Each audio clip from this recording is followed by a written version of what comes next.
Hey, it's Lou, and some wild shit is going down in Sudan, where a sustained protest movement is calling for the ouster of President Omar al-Bashir, who has ruled the country for 30 repressive years. The demonstrations, which have swept across the country, initially targeted economic policies that have led to skyrocketing inflation and a drastic increase in the price of bread.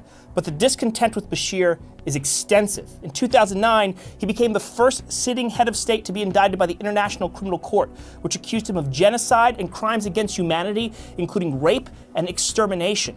No surprise, then, that Bashir has responded to these recent protests with brutality. Amnesty International said his security forces have engaged in an unbridled killing spree. At least 40 protesters are dead, including children and students. Government security forces even attacked a hospital where brutalized demonstrators sought aid. One doctor was shot 14 times, even though he had his hands raised in submission.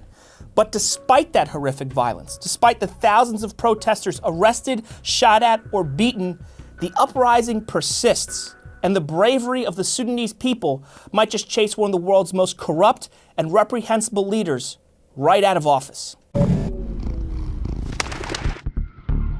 Sudan was once Africa's breadbasket, a fertile region ripe for agricultural development that attracted people from all over the world. So when the country won its independence from the British in 1956, it was filled with a ton of diversity. Different tribes, ethnicities, and religious factions were sort of forced together in this awkward patchwork of a country. The capital, Khartoum, was situated in the north, and the elites who ran the government from there were from Arab descent. They were Muslims. But the southern part of Sudan was mostly comprised of folks from African descent. Many of them were Christians or animists. Zachariah Mampili, a professor of political science and international studies at Vassar College, told me a lot of Sudan's problems relate to the Arab Muslim majority in the capital imposing an Arab Muslim identity on the rest of the country. It made Southerners feel like second-class citizens. Tensions rose. Eventually, a civil war broke out. Omar al-Bashir was a military commander from the Arab Muslim North. In the late 1980s, as a peace deal between the North and the South appeared imminent,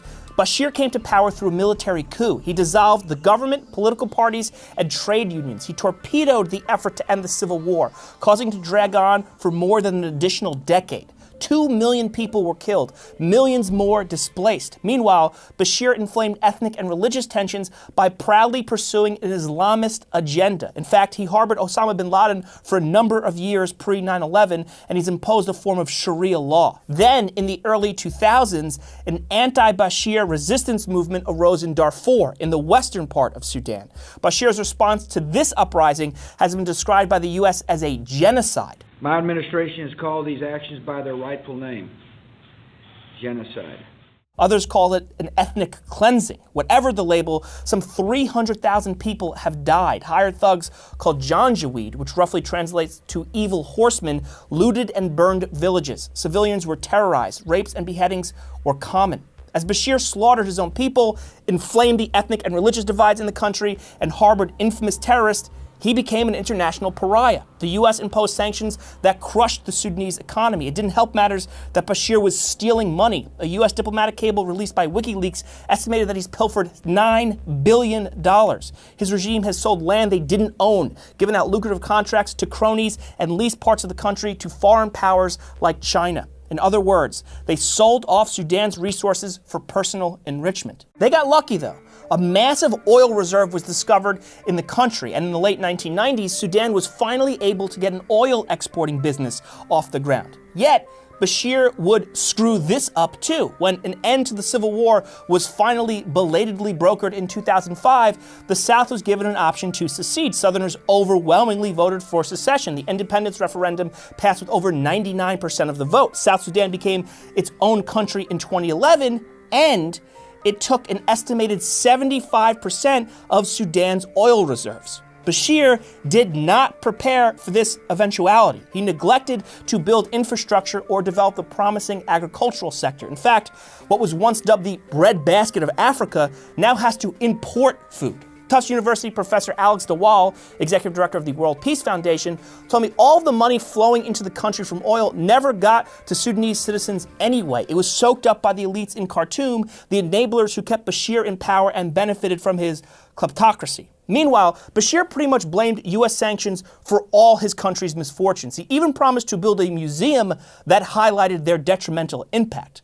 Simultaneously, he was playing a complex geopolitical game to get economic relief. He sent upwards of 14,000 Sudanese troops to Yemen to fight on behalf of Saudi Arabia in a conflict aimed at weakening Iran's influence in the region. The New York Times reported that the Sudanese troops in Yemen include child soldiers. The Saudis, who are reluctant to risk their own bodies in the conflict, command these loaned-out forces remotely from outside the war zone. As I covered in a previous piece, the war in Yemen has resulted in what the UN describes as the world's worst humanitarian crisis. It's spiraled out of control. Seemingly all sides have lost track of what they're fighting for. But it doesn't really matter for Bashir. He's simply using it as an opportunity to get on Saudi Arabia's good side. The Saudis, in turn, have invested billions in Sudan, and the Saudis and their allies, like the UAE, have reportedly lobbied on Bashir's behalf, urging the US to lift the sanctions.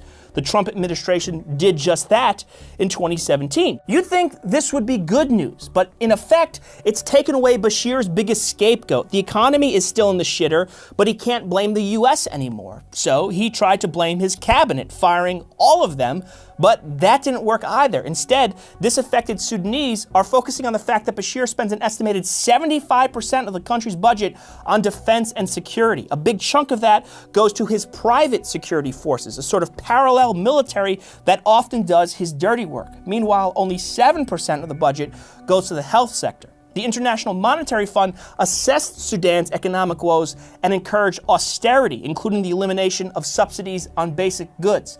That's classic IMF policy. Go into a poor country and squeeze the little guy. And that austerity is really what ignited the recent wave of protests. Inflation has skyrocketed in the last few months, forcing some Sudanese to spend 40% of their income just on bread.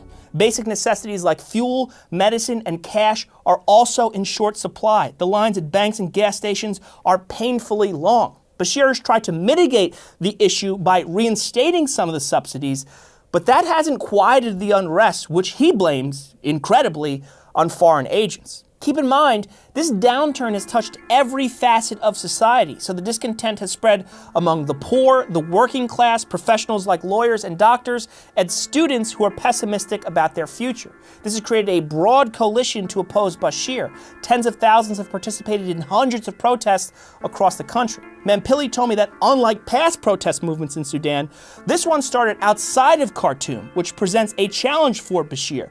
He has the capital heavily clenched in his iron fist, but in rural areas, the logistics are more challenging. Mampili explained that there's a bit of a grim whack-a-mole situation going on. A protest pops up in one place and it gets repressed, and then another springs up in a different part of the country. It's unclear if Bashir has the wherewithal to keep up with this type of diffuse, relentless uprising. I mean, the guy's 75 years old. It's also unclear if the army will allow the repression to continue. Reports from the ground indicate that Bashir's private security forces are leading the repression, but that members of the army have been fraternizing with the protesters. Eric Reeves, a fellow at Harvard University and expert on Sudan, told me the rank and file of the army is unhappy with the regime. They're worn out by all the conflicts. They're reluctant to turn on civilians. Mampili told me the army is a pretty diverse organization, so they don't necessarily share Bashir's Arabization agenda. Granted, Bashir has purged rivals and malcontents from the army's upper ranks, and resistance is difficult when surveillance is so widespread, as it is in Sudan. But the Sudanese army has a history of deposing autocrats. DeWall explained that in both 1964 and 1985, the military sided with popular movements demanding a regime change. In both cases, the head of state was removed from office, so there's precedent for a peaceful transition of power in Sudan. Still, what comes after Bashir is a big, thorny question mark. The country's political elites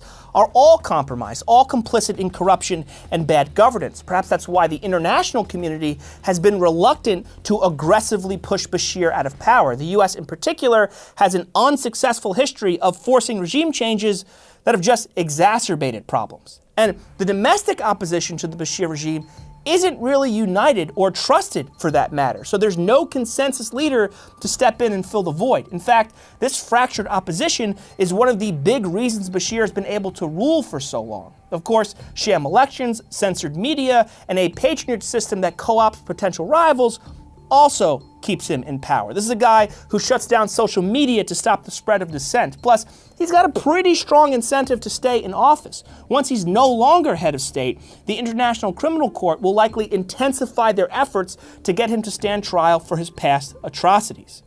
But Bashir's old repressive playbook doesn't appear to be working like it used to.